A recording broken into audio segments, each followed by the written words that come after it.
dude. Just like you pull in and you just get spit right out of them.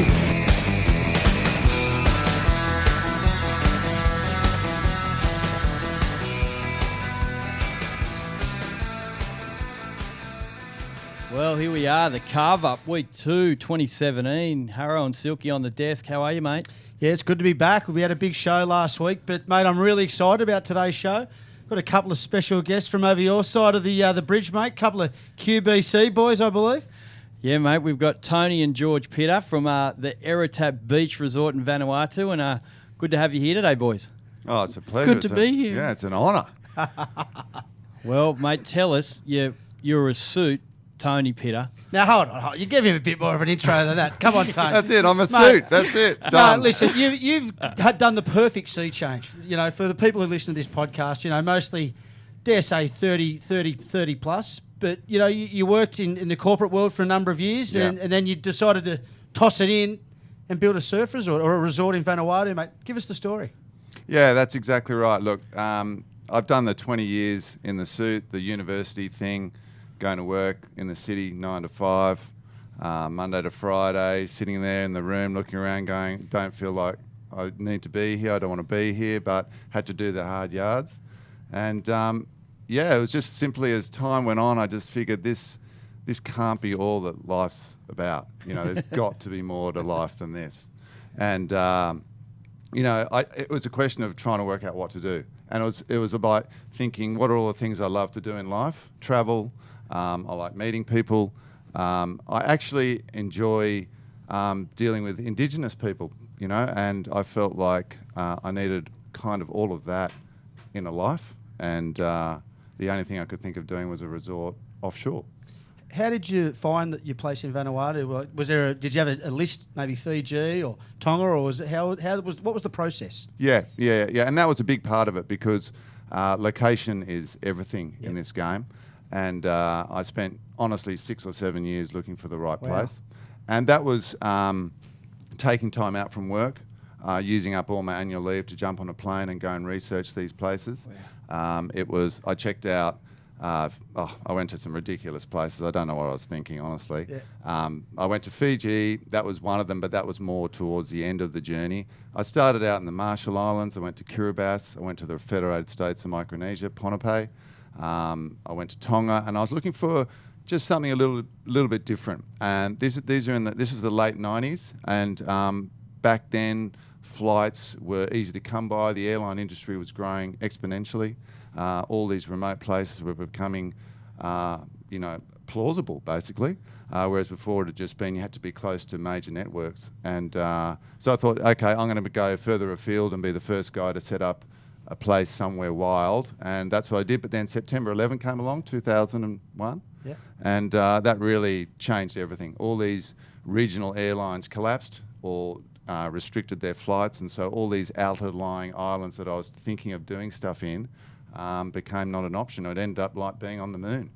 And so that was a real eye-opener for me. So I thought, okay, well, if we're going to do this and we're going to do something a bit wilder, we need to do it wild but near a hub. Yep. You know, it can't just be miles and miles away. So anyway, in the end, it just came down to literally walking past Dimmicks in Pitt Street there one day with a suit and tie on. I felt like I'd checked out every island in the world and saw up on the Lonely Planet books, Vanuatu, and I thought, hey, what's that all about? I don't know why I'd skipped that.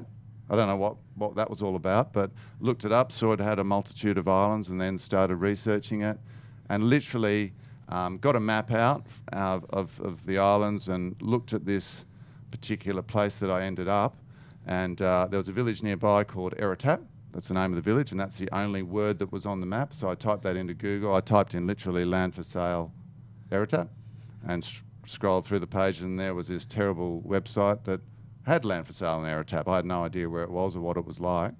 And to cut a long story short, went over there, took the kids. George was 2.5, 3 at the time, and my older boy was 4, and Louise, my wife, and we all went over there, had a look at the land, and thought, let's do it.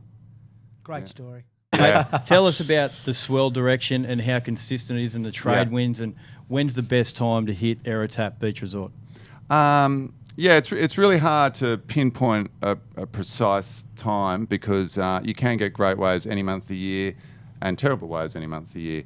It's the biggest problem up there is the trade winds, because most of our main waves face southeast or east-southeast, so that it does go pretty badly onshore when it's blowing a trade. But trade winds only occur in the winter months, right?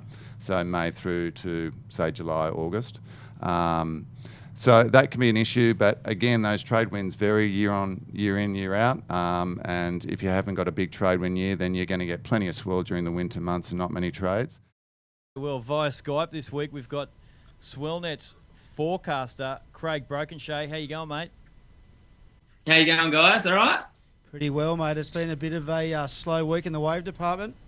Oh, has it ever? It's just this summer just keeps dragging on with not much happening, eh? Well, mate, tell us, is there anything coming for this weekend? What's the weekend swell forecast looking like? Well, the weekend up Queensland is a little better than last week. You know, it's kind of 2-4, building to 2-3 on Sunday. But besides the early morning, the winds are just going to kick in and kill it. Sydney, again, 2-4, looking, you know, south swell building into Sunday afternoon, but, you know, with sea breezes. Probably the pick of the whole country is Victoria. Probably go for you could go double session, go Saturday morning Surf Coast, 3 foot and offshore, and then on the Mornington Peninsula, Sunday morning, 4 to 5 foot, some solid beaches to get at. Well, mate, sounds like Vico's the place to be. What about South Oz and WA? So South Oz, South Coast Middleton will be same, kind of 3 foot and clean Saturday morning, a little bit smaller Sunday. In WA, it's just Perth flat and then kind of 2 to 3 foot margs and not the best wind. So, yeah. Tassie will have a little southeast swell on Sunday as well. You can get out there on Sunday morning, get a 2 to maybe 3 foot on the east coast. But besides that, Victoria's the go. Yeah, Right. mate, so the Silky. Yeah, listen, I just want to know, what about the long range, mate? Because it's been about a month since there's been any decent swell on the east coast. Is there anything long range?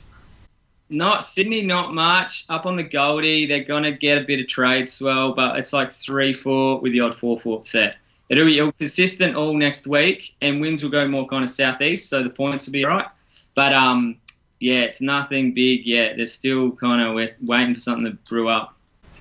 All right, mate. Well, thanks for that. And the peak of the week, gonna matter on Sunday. And, mate. And Surf Cup Saturday morning. Yeah, mate. Thanks for dialing in. Sweet. Cheers, guys. Catch ya.